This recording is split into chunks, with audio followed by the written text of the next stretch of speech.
À votre avis, qu'est-ce qui est vert et marron et qui plane au-dessus des Alpes?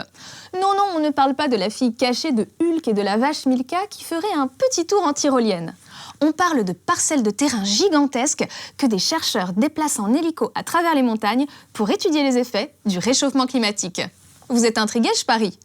Si vous ne l'êtes pas, c'est que votre omelette aux champignons ne contenait pas que des cèpes. Parce que, objectivement, des alpages qui voyagent dans les airs, c'est un petit peu surprenant. Et très instructif aussi. Vous allez voir.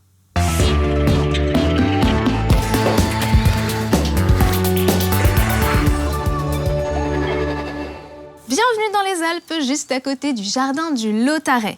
Ce lieu a été créé en 1899 pour devenir une réserve de biodiversité botanique.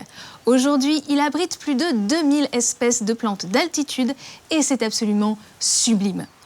Surtout quand les plantes ne sont pas en hibernation, mais bref, c'est sublime.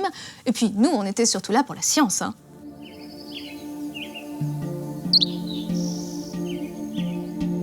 Dans les installations scientifiques de la station, des chercheurs du monde entier se pressent pour profiter de la présence de près d'un quart de la flore française et de la diversité des types de reliefs et zones climatiques.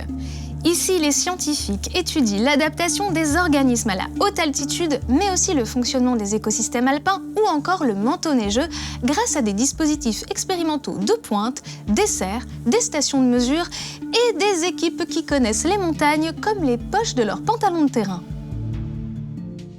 Et c'est ici, en 2016, qu'est donc né le projet Alpage Volant, qui porte bien son nom puisqu'il s'agit de déplacer des prairies par voie aérienne pour les emmener vers des zones plus chaudes. Ici, les chercheurs simulent un réchauffement climatique de 3 degrés sur les prairies de montagne pour mesurer l'impact de la hausse de température sur la flore, la faune et la composition des sols.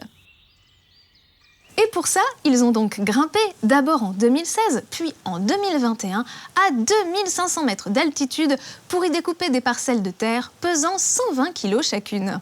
Ils les ont ensuite attachées à des hélicoptères avant de les déplacer 500 mètres plus bas, là où il fait donc 3 degrés de plus. Un taf assez badass, quoi.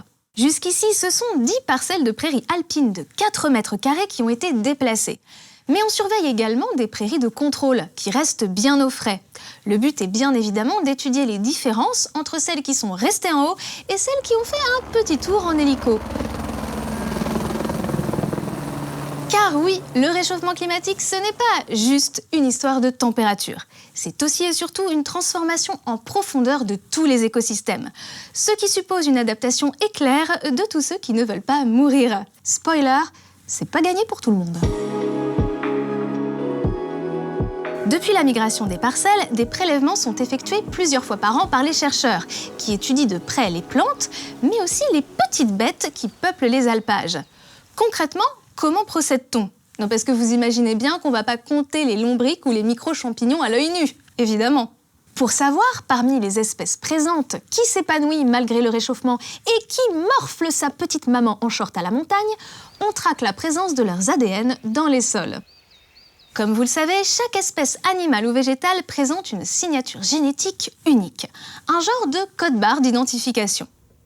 Ce travail s'apparente un petit peu à celui de la police scientifique. Il s'appuie sur une technique de pointe baptisée Metabar Coding moléculaire, ou DNA Metabar Coding, pour ceux qui veulent se la péter un petit peu. Pour trouver le matériel génétique, on procède à des carottages minutieux à l'intérieur des parcelles, en stérilisant au préalable les instruments pour ne pas introduire d'ADN extérieur et risquer de publier un article montrant que les populations de Jean-Marc et Sylvie ont cru exponentiellement en quelques années. Et avec ces échantillons, on passe au labo. D'abord, on mélange les sols prélevés à une solution tampon à base de phosphate qu'on agite vivement pendant 15 minutes pour séparer l'ADN des particules du sol et le récupérer. Mais à ce stade, c'est un peu comme si on avait prélevé de la boue à Verdun dans l'espoir d'identifier un soldat. Tout est mélangé et on a des ADN de toutes les espèces passées par là. Il faut donc affiner un peu. On passe le tout à la centrifugeuse à 12 000 tours minute avant de mettre un réactif sur lequel l'ADN vient se coller. Puis 3 petits lavages plus tard, l'ADN est prêt à être analysé. Enfin, presque, car avant de lire l'ADN, il faut l'amplifier grâce à la PCR. Oui, la même technique utilisée pour savoir si votre nez est rempli de Covid. On peut alors distinguer, grâce au séquençage, tous les ADN qui ont été récoltés et identifier toutes les espèces présentes dans le milieu. Grâce à cela, on peut donc voir, année après année et parcelle par parcelle, quelles sont les espèces de plantes, d'animaux microscopiques, de champignons ou de bactéries dont la présence s'accroît sous l'effet du réchauffement. Et au contraire, quelles sont celles qui en pâtissent le plus. Sachant que chaque espèce joue un rôle précis au sein de l'écosystème où elle évolue. Donc ces changements à l'échelle microscopique ont bien sûr des conséquences importantes sur la composition des sols et, à terme, sur la biodiversité des reliefs alpins. Et d'ailleurs, on constate d'ores et déjà, 6 ans après le début de l'expérience, qui pourrait durer jusqu'à 15 ans, que certaines espèces perdent la compétition face à d'autres, qui s'adaptent mieux au réchauffement, puisqu'on ne retrouve pas les mêmes espèces au sein des parcelles situées en haut et en bas des flancs de montagne. Plus globalement, lorsque l'on réchauffe les plantes, on constate que leur cycle de vie change. Leur floraison, leur croissance sont modifiées par exemple. Rares sont les espèces qui s'acclimatent à leurs nouvelles conditions de vie plus chaudes. Et à ce jeu-là, les grandes gagnantes sont les graminées, pour le plus grand bonheur des allergiques. Les plantes à fleurs hors graminées, par contre, ne s'acclimatent pas, ce qui engendre une baisse du nombre et de la diversité des espèces pollinisatrices. À terme, ça veut dire plus de rhinites allergiques, mais moins de miel pour les soigner. On observe aussi que la microfaune du sol évolue, en particulier les bactéries qui se multiplient. Ce sont des actrices majeures de la réponse des écosystèmes au réchauffement.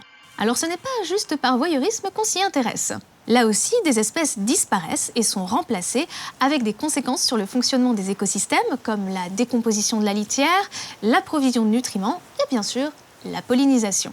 Et ces effets sont bien entendu cumulatifs. Si par exemple à l'avenir, comme on s'y attend, la neige devait se raréfier l'hiver, les plantes pérennes souffriraient paradoxalement davantage du froid. Parce que la neige forme un manteau isolant qui les protège des températures les plus extrêmes, surtout au début du printemps et à la fin de l'automne. Bon, vous l'aurez compris, une fois de plus, la situation n'est pas franchement idéale et les perspectives non plus. Mais c'est grâce à ce genre d'expérience un peu folle et super cool, qu'on peut mieux comprendre les menaces qui pèsent sur ces paysages millénaires et tenter au moins de les minimiser. On peut donc vraiment dire merci à nos génies des alpages qui veillent sur nos montagnes, là-haut, entre les sommets enneigés.